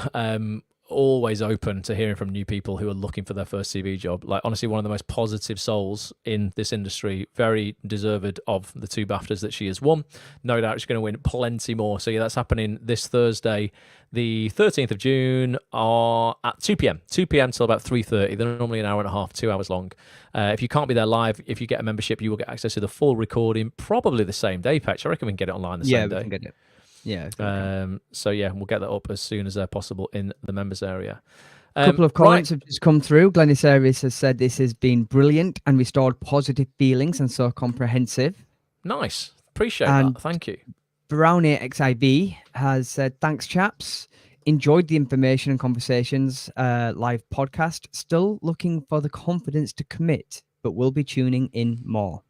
Yeah, absolutely. Honestly, if you need help with confidence, we can help you with that as well. Honestly, one shot, folks. Let's not waste it. Let's make sure that everybody is fulfilling their potential. You're getting out your own way, getting out your head. You're empowered. You're surrounded by positive, inspiring people who will push you, nudge you that little bit that you might need just to take some action. It's called Act On This. That's what we do. We go away and act on the information that that you're given here. So hopefully you've taken something away from this, and you will go and do something today that maybe you wouldn't do had you not tuned in. How do you feel about doing a long stream one day, Ross? I'd love to go live for an entire day, because we've got some cracking technology folks. Where if you'd be up for it, I mean, I'm happy to do an 8-hour live stream one day on YouTube, and we can literally, if you say, you emailed us or DM'd us on our social media, we could send you a link. It requires no software to install, and you could literally jump on camera with us here as well. I'm up for doing an 8-hour Q&A, like where we even get people on camera if people want to do that. I don't know exactly when we would do it. We do it on a day where we've not got loads of broadcast stuff to do for the members, but I love going live. I love having honest conversations and just, helping people out. So yeah, maybe we should do that. I think we should do it soon as well, with it being like halfway through the year, like a mid-year reset. Yeah, okay. Yeah, let's do that. Let's figure it out later this month, or it's only It's only the middle of June, isn't it? Yeah, let's figure it out. We can do maybe the week we've got a podcast coming out, or the Cocktails and Conversation week, or something like that, maybe, where we don't have a live call to produce. Gary says that would be great. Yvonne says sounds fab. Who would hang out with us for the entire day? Who would be committed? Because when we've done this in the past, we only did this a few years ago. But what we did, we gave a 4-digit number out throughout the entire day. So you had to be there live, and we give 1 digit out like randomly within the first couple of hours, another digit randomly in the second couple of hours, third and fourth. So you end up with a 4-digit number, and then right at the end of the stream, the first person who put their 4-digit number in the chat won a year's membership to Act On This. But it proved that you had to have been on the site the whole day, on the stream the whole time. So maybe we should do something like that again. But I appreciate people have got jobs and work to do and stuff. But Tom has said, I'll definitely be signing up to Act On This. So that's good, Tom. Tom, and please, mate, when you do, like straight away, you'll get an email with a link to the community hub. Please come and introduce yourself. Don't be shy. A lot of people sort of lurk. Like right in the introductory little circle we've got in there, like where you are, where you're from, what point in your career you're at. Like no judgment at all. If you're brand new, it really doesn't matter. There are no stupid questions. I always say the only questions that are stupid are the ones that you don't ask, as in like you're stupid not to ask a question. If you've got a question you need an answer to, it doesn't matter how simple you think it might be, please ask it. I would love to know like how we can help you, like genuinely. We really mean that, honestly. There's so many people who are full of shit in this industry, but I promise you we're not. I genuinely mean it. Genuinely mean it. We do want to see people winning. It is a nice feeling when members email us to say, I've just got a TV job. Yvonne's going to join us for the full day. She just needs the sarnies sorted. Right, Yvonne. Do it. No, I'd love to do that. Let's do it. And we might have like the odd 3-minute break where we put a video on the screen and go and grab a drink ourselves. See if we can get some guests on as well. Yeah, no, definitely could. We know loads of people. They could just jump on for 10 minutes. We should definitely do that. That'd be wonderful. Awesome. Right, I'm going to play our outro video. Got a little outro video here. So here's a challenge for you. I made this outro video at the weekend. I think I might have put the text in it a bit fast, but I wanted to do it in time with the music. So the challenge is, can you read everything? Well, if not, you've got to come back and watch the next one, and then you can get the other bits that you missed. Yeah, we're only going to play it out at the end of every stream. So if you can't read this because it's too fast, come back next time and you can read the rest of it. But yeah, I just thought it's music. I like the music. I like cutting and editing to music. So yeah, it might be a bit fast, but hopefully you can read along. Right, love to everybody. Let's have an amazing week. You never know what could happen this week. Get out there. Ask for what you want. Let's make things happen. Let's act on this. And hopefully we'll see a lot of you on Thursday's call with Aisha. Petch, you know what time it is as always. Little catchphrase here. Love to everybody. In 3, 2, 1. Bye for now. Take care, everyone. Have an amazing day. Bye for now.